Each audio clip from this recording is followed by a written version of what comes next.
Details చూస్తే కోనసీమ జిల్లా మల్కీపురం మండలం ఇరుసుమండలో గ్యాస్ లీక్ అయింది. భారీగా గ్యాస్ లీక్ అవడంతో స్థానికులు భయాందోళనకు గురవుతున్నారు. ఓఎన్జీసీ అధికారులకు స్థానికులు సమాచారం ఇచ్చారు.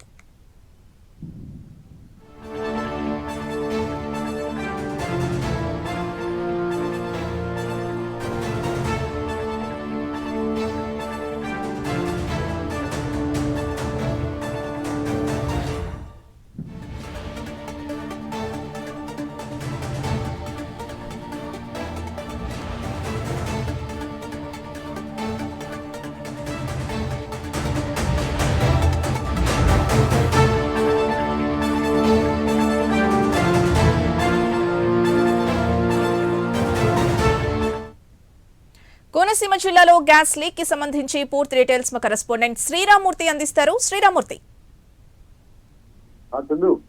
ఏదైతే అంబేద్కర్ కోనసీమ జిల్లా మల్కీపురం మండలం ఇసుక మండలం చాలా బీభత్సం వాతావరణం ఇప్పుడు నెలకొని ఉంది. ఏదైతే ఆ ప్రొడక్ట్ అంటే డ్రిల్లింగ్ చేస్తున్నప్పుడు గ్యాస్ లీక్ అయ్యి ఇప్పుడు మంటలు కూడా వ్యాపించాయి. అంటే బ్లోఅవుట్ ఇక్కడ సంబంధించిన పరిస్థితి ఉంది. చాలా రోజుల తర్వాత ఈ బ్లోఅవుట్ సంబంధించడంతో ఇక్కడ స్థానికులు చాలా ఆందోళన వ్యక్తం చేస్తున్న పరిస్థితి ఉంది. దాదాపుగా 3 గంటల నుంచి గ్యాస్ లీక్ అవుతూ చాలా వ్యాపించింది. ఇక్కడ పొగమంచులాగా మొత్తం ఇక్కడ వ్యాపింపజేస్తుంది. ఈలోగా చూసినట్లయితే ఓఎన్జీసీ అధికారులు మొత్తం జైలు అధికారులు అందరూ పోలీసులు కూడా అప్రమత్తమయ్యారు. రెవెన్యూ అధికారులు కూడా అప్రమత్తమయ్యారు. అయితే దీన్ని గ్యాస్ కంట్రోల్ చేసేందుకు మాత్రం ఇక్కడ ఏమాత్రం అవకాశం లేదు. ఏదైతే డ్రిల్ సైట్ లో పాత డ్రిల్ సైట్ ని ఇక్కడ ఒక ప్రైవేట్ కంపెనీ మళ్ళీ డ్రిల్లింగ్ చేసేందుకు ప్రయత్నం చేస్తుంది. ఈ డ్రిల్లింగ్ జరుగుతూ ఉండగా గ్యాస్ లీక్ అయి ఒక్కసారిగా పెద్ద ఎత్తున పెద్ద శబ్దంతో గ్యాస్ ఎగిసిపడుతూ ఉంది. దీంతో ఇప్పుడు ఒక కొద్ది క్షణాల క్రితం మంటలు చెలరేగాయి. దీంతో స్థానికులు మరింతగా ఆందోళన చెందుతున్నారు. ఈ గ్రామంలో ప్రజల్ని ఇక్కడి నుంచి ఖాళీ చేయించే ప్రయత్నం కూడా ఇప్పుడు అధికారులు చేస్తున్న పరిస్థితి ఉంది. ఇప్పటికే ఇక్కడ ఉన్న ఆవులు అలాగే ఇతర జంతువుల్ని కూడా తీసుకుని దూరంగా గ్రామస్తులు తోడుకుని వెళ్తున్న పరిస్థితి ఉంది. ఎందుకంటే అక్కడ ఆవులు కానీ పశువులు కానీ ఈ బారిన పడే పరిస్థితి ఉంది. దీంతో వాళ్ళు ఇప్పుడు అప్రమత్తమయ్యారు.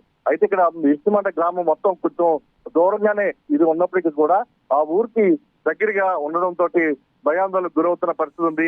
ఏదైతే 2014లో ఇక్కడ నగరం దగ్గర గ్యాస్ పైప్ లైన్ లీక్ అయి బద్దలై ఇక్కడ 25 మంది మృత్యువాత పడ్డ పరిస్థితి, అప్పట్లో అనేక మంది గాయపడ్డ పరిస్థితి, దాని నుంచి ఆ జ్ఞాపకాల నుంచి ఇంకా బయటపడలేని పరిస్థితి కూడా ఇక్కడ ఈ ప్రాంతంలో ఉంది. దీంతో ఇప్పుడు ఒక్క ఉద్దిటిన పెద్ద శబ్దంతో ఇప్పుడు గ్యాస్ లీక్ అవడంతో ఏదైతో డ్రిల్లింగ్ సైట్ నుంచే గ్యాస్ లీక్ అవుతూ ఉండడం, అది కనీసం అక్కడికి వెళ్ళడానికి కూడా కనిపించిన పరిస్థితి ఇక్కడ చోటు చేసుకోవడంతో ఏ విధంగా కంట్రోల్ చేయాలో కూడా అర్థం కాని పరిస్థితి ఏర్పడింది. ఈలోగా చూసినట్లయితే అది బ్లోఅవుట్ అంటే మంటలు కూడా వ్యాపించాయి.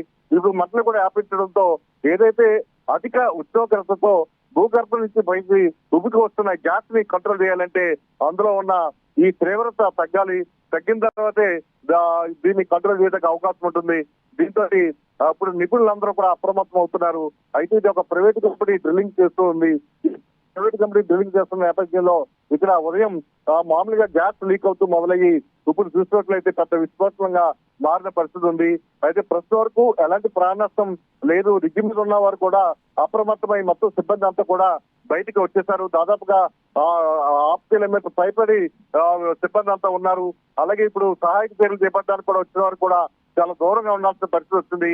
దీంతో ఇక్కడ ఒక ఆందోళనకరమైన ఉద్రిక్త వాతావరణం నెలకొని ఉంది. పోలీసులు ఎవరిని కూడా సమీపానికి వెళ్లకుండా చర్యలు చేపట్టారు. అలాగే రెవెన్యూ అధికారులు కూడా ఇక్కడికి చేరుకున్నారు. ప్రస్తుతం అయితే జిల్లా కలెక్టర్ కూడా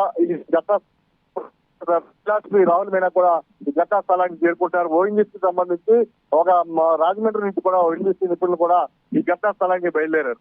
అయితే ప్రస్తుతం ఇక్కడ ఎలాంటి పరిస్థితులు ఉత్పన్నమవుతాయనేది ఒక ఆందోళన నెలకొంది. ఏదైతే రిక్కున్న తోటే ఇది ఒక్క ఉదిటి అంటే బ్లోఅవుట్ అంటాం. ఏదైతే ఇది డ్రిల్లింగ్ చేస్తున్నప్పుడు గ్యాస్ ఒక్క ఉదిటిన అధిక పీడన శక్తి ఉండడంతో అది ఉబికి పైకి రావడంతో ఈ ప్రమాదం సంభవించింది. ఇప్పుడు దీన్ని కంట్రోల్ చేయాలంటే మంటల్ని అదుపు చేయాలి. మంటలు అదుపు చేసిన తర్వాతే ఇది కంట్రోల్ అవుతుంది.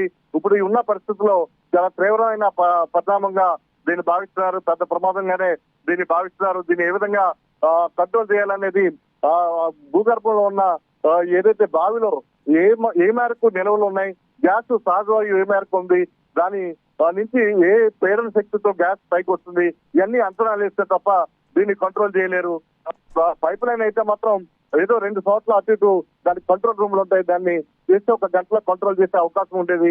ఇదైతే నేరుగా బావి తవ్వుతున్న దగ్గరే జరగడంతో ఇది అంతకు ముందు తవ్వి వదిలేసిన బావిని మళ్ళీ డ్రిల్ చేస్తున్నారు. ఈ డ్రిల్ చేయడంతో ఇక్కడ అధిక పీడన శక్తి తగిలి గ్యాస్ ఒకేసారిగా పైకి రావడంతో సిబ్బంది దాదాపుగా ఆ సమయంలో 20 మంది పైగా డ్రిల్లింగ్ సైట్ రిగ్గి మీద ఉంటారు. అయితే లీక్ అవుతున్న పరిస్థితుల్ని ప్రమాదాన్ని తెలుసుకుని వారంతా కూడా బయటకు వచ్చేసారు. ప్రస్తుతం అయితే అది మంటలు కూడా చెలరేగి ఇప్పుడు వ్యాపించిన పరిస్థితి ఉంది. ఇప్పుడు దీనికి అధికార యంత్రాంగం అంతా కూడా ఇక్కడ సహాయక చర్యలకి సిద్ధమవుతున్నారు. Sindhu. Right, thank you Sriramurthy.